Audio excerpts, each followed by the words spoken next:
அலி ஒரு சிறுவன். பெற்றோர்களுக்கு ஒரே பிள்ளை. அவனிடம் ஒரு கப்பல் இருந்தது. காகித கப்பல் அல்ல, பாலைவன கப்பல். ஆம், ஒட்டகம்தான். அலியினுடைய அப்பா ஓர் ஒட்டகப்பாகன். ஒட்டகத்தின் மேல் சுமையேற்றி தன் சொந்த ஊரிலிருந்து வெகு தூரத்தில் இருக்கும் துறைமுக பட்டணத்திற்கு கொண்டு போய் அவர் ஜீவனம் செய்து வந்தார். அலி 7 வயது சிறுவனாக இருக்கும்போது தனக்கும் ஒரு ஒட்டகம் வாங்கி தர வேண்டும் என்று தன் அப்பாவை கேட்டான். அவரும் அவனுக்கு ஒரு ஒட்டக குட்டியை வாங்கி கொடுத்தார். அவன் அதற்கு ஜிஞ்சிலி என்று செல்லமாக பெயர் வைத்தான். அலி சாப்பிடும் நேரம் தவிர மற்ற நேரமெல்லாம் தன் ஒட்டகத்திடமே பழியாக கிடப்பான். அதை கண்ணும் கருத்துமாய் வளர்த்து வந்தான். ஒட்டக குட்டியும் வளர்ந்து பெரிய ஒட்டகமாகிவிட்டது. அலியும் 12 வயது சிறுவனாகிவிட்டான். அலி ஒவ்வொரு நாளும் தன் ஒட்டகத்தின் மீது ஏறி கொஞ்ச தூரம் போய் சுற்றி வருவான். அதனிடம் அவன் நன்றாக பழகியிருந்தான். அதுவும் அவனிடம் அன்பாயிருந்தது. அவன் குரலை கேட்டாலே ஒட்டகத்திற்கு பலே குஷி ஏற்பட்டுவிடும். ஒரு சமயம் அலியின் அப்பா ஒட்டகத்தின் மேல் சாமான்களை ஏற்றிக்கொண்டு வெளியில் செல்ல கிளம்பினார். நானும் தன் ஒட்டகத்துடன் அவருடனேயே வருவதாக அலி அடம் பிடித்தான். அவன் அப்பா, அலி, நீ இப்பொழுது என் கூட வர வேண்டாம். நான் போய் கொஞ்ச நாட்கள் கழித்து உனக்கு சொல்லி அனுப்புகிறேன் என்று அவனிடம் சொல்லி சென்றார். அவனும் சரி என்று ஒப்புக்கொண்டான். அலியின் தந்தை வெளியூர் சென்று 3 மாதங்கள் போல் ஆனது. ஒரு நாள் அவனுடைய அப்பா அவன் அம்மாவிற்கு ஒரு செய்தி அனுப்பியிருந்தார். எனக்கு இங்கே அதிகம் வேலை கிடைத்து கொண்டிருக்கிறது. திரும்பி வர இன்னும் அதிக மாதங்கள் ஆகும். நான் அலியை பார்க்க விரும்புகிறேன். அவனை துறைமுக பட்டணத்திற்கு வரும் ஒட்டக கூட்டத்தாருடன் அனுப்பி வைக்க வேண்டும் என்று அதில் குறிப்பிட்டிருந்தார். அலிக்கு உண்டான ஆனந்தத்திற்கு அளவே இல்லை. தன் அன்பு ஒட்டகத்தின் மீது ஏறி நெடுந்தூரம் பாலைவனத்தில் பிரயாணம் செய்யலாம் என்று எண்ணி சந்தோஷப்பட்டான். ஆனால் அவன் அம்மாவுக்கோ அவனை தனியாக அனுப்பி வைக்க இஷ்டமில்லை. அலி, நீ போக வேண்டாம், அப்பா வருகிற போது வரட்டும் என்று அவள் எவ்வளவோ சொல்லி பார்த்தாள். ஜிஞ்சிலிக்கும் அலி தனியாக போவதில் விருப்பமில்லை. சின்னஞ்சிறு பாலகன், அதுவும் பெற்றோர்களின் துணையின்றி ஏதோ ஒரு கூட்டத்தோடு நெடுந்தூரம் பயணம் செல்வதை ஜிஞ்சிலியால் ஏற்றுக்கொள்ள முடியவில்லை. ஆனால் அலி போய்த்தான் ஆக வேண்டும் என்று பிடிவாதம் பிடித்தான். அவன் அம்மாவும் அரை மனதுடன் ஒத்துக்கொண்டு அலியின் பிரயாணத்திற்கு வேண்டிய ஆகாரத்தை கட்டி கொடுக்க ஆரம்பித்தாள். அதோடு தோலினால் செய்யப்பட்டிருந்த சீசாவில் தண்ணீரும் நிரப்பி கொடுத்து அனுப்பி வைத்தாள். அலியும் மற்ற ஒட்டக கூட்டத்தாருடன் சேர்ந்து பிரயாணத்தை தொடங்கினான். இஞ்சிலியும், இறைவா, இவனை பத்திரமாக அழைத்து கொண்டு போய் அவன் தந்தையிடம் ஒப்படைக்க வேண்டும், எனக்கு உதவி செய்வாய் என்று இறைவனிடம் ஜபித்து கொண்டே சென்றது. ஜிஞ்சிலிக்கு ஏனோ ஆரம்பத்திலிருந்தே அந்த கூட்டக்காரர்களை பிடிக்கவில்லை. அம்மா அப்பாவுடன் செல்லமாக வளர்ந்த அலியை எதற்கெடுத்தாலும் கண்டித்து கொண்டே இருந்தார்கள். அலி சிறுவனாக இருந்ததால் இதையெல்லாம் பொருட்படுத்தவில்லை. அவனுக்கு அப்பாவை காணப்போகிறோம் என்ற ஆர்வமும் வழியெல்லாம் தெரிந்த புது புது காட்சிகளையும் கண்டு பிரமித்து போயிருந்தான். பாலைவனத்தில் அங்கங்கே காணப்படும் தண்ணீர் தடாகங்கள் இருக்கும் பாலைவன சோலைகளில் தங்கி இளைப்பாறினார்கள். அலி சாப்பிட்டானா, தங்களை பின்தொடர்ந்து வந்து கொண்டிருக்கின்றானா என்று அந்த கூட்டம் எதையுமே கண்டு கொள்ளாது. அலி வீட்டில் சாப்பிடுவது போல் அங்கும் இங்கும் வேடிக்கை பார்த்து கொண்டு கூட்டம் புறப்பட்டு செல்வதை கூட கவனிக்காமல் விளையாட்டு போகாக இருப்பான். ஜிஞ்சிலிதான் அவனை துரிதப்படுத்தி அவனை குனிந்து ஏற்றிக்கொண்டு மூச்சு பிடிக்க ஓடி அந்த கூட்டத்தை எட்டி பிடிக்கும்.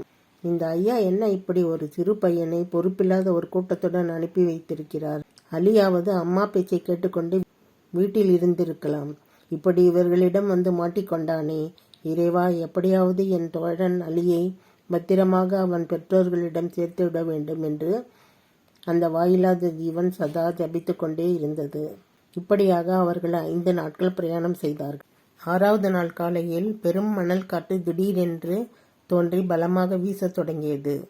பெரும் வேகத்துடன் வீசிய காற்று மண்புழுதியை கிளப்பிவிட்டது. பார்ப்பதற்கு ஒரே பயங்கரமாயிருந்தது. ஒட்டகங்கள் எல்லாம் கீழே கவிழ்ந்து கொண்டன. அலியும் மற்றவர்களும் ஒட்டகத்தின் அருகில் பதுங்கி விழுந்து கிடந்தார்கள். கடைசியில் ஒருவாறாக காற்று ஓய்ந்தது.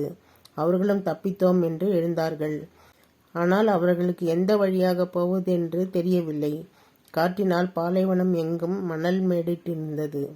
அவர்கள் சரியான வழியை கண்டுபிடிக்க மேலும் 3 நாட்கள் ஆகின. அத்துடன் அவர்கள் கொண்டு வந்திருந்த தண்ணீரும் காலியாகிவிட்டது. தண்ணீர் தடாகம் வேறு எங்கும் அருகில் இருப்பதாய் தெரியவில்லை.